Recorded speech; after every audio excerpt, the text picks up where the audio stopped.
Wednesday Devotionables, brief devotions for busy people. It's Valentine's Day week, people. We're talking about love.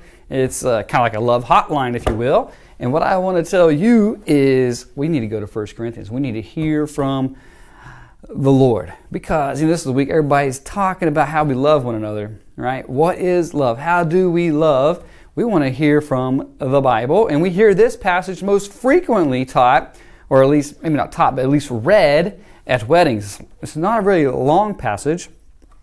1 Corinthians 13, you can read the entire thing in maybe a minute. It's only 13 verses, but I just want to focus on one thing that convicts me, challenges me. I think it's a weakness in my life. But I do encourage you to dive in, and before we do that, though, I want to remind us a little bit of the context in which Paul is writing this. Paul wrote to the Corinthians. This church was messed up. This church was struggling.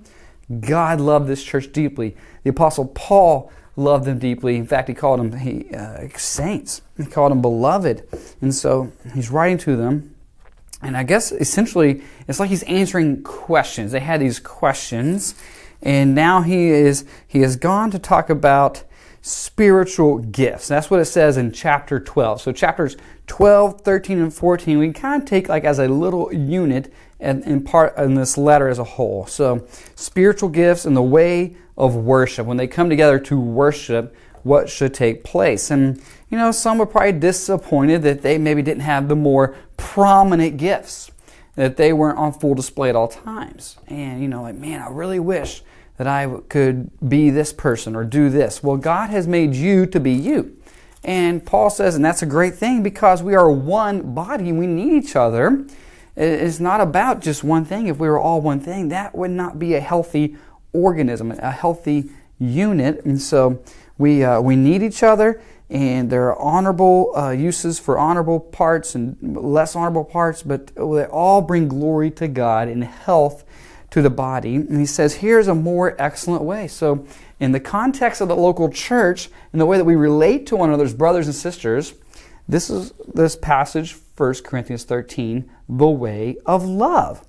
Now, it's absolutely very applicable to your relationships, whether it's as a husband and a wife, with brothers and sisters, friends, co-workers, right? If we will follow this way of love, so much of our sometimes relational strives that we fall into just in day-to-day life in a fallen world would be helped because of I want us to just focus on one thing, something that I think I get tripped up in doing oftentimes.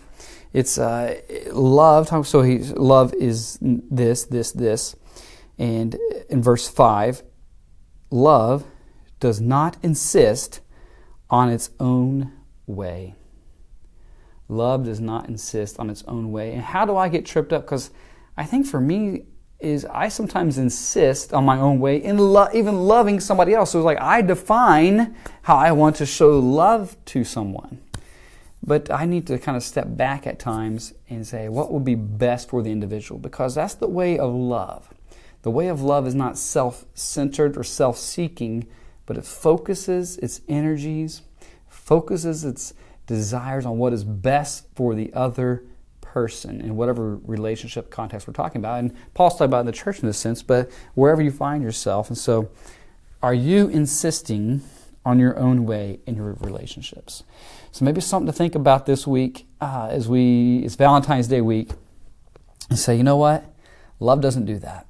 And I'm going to love my wife, I'm going to love my children, I'm going to love my neighbors, friends, whatever, not by insisting on my own way. So happy Wednesday, hump day, Valentine's Day week. Have a great week. We'll see you Friday. Take care.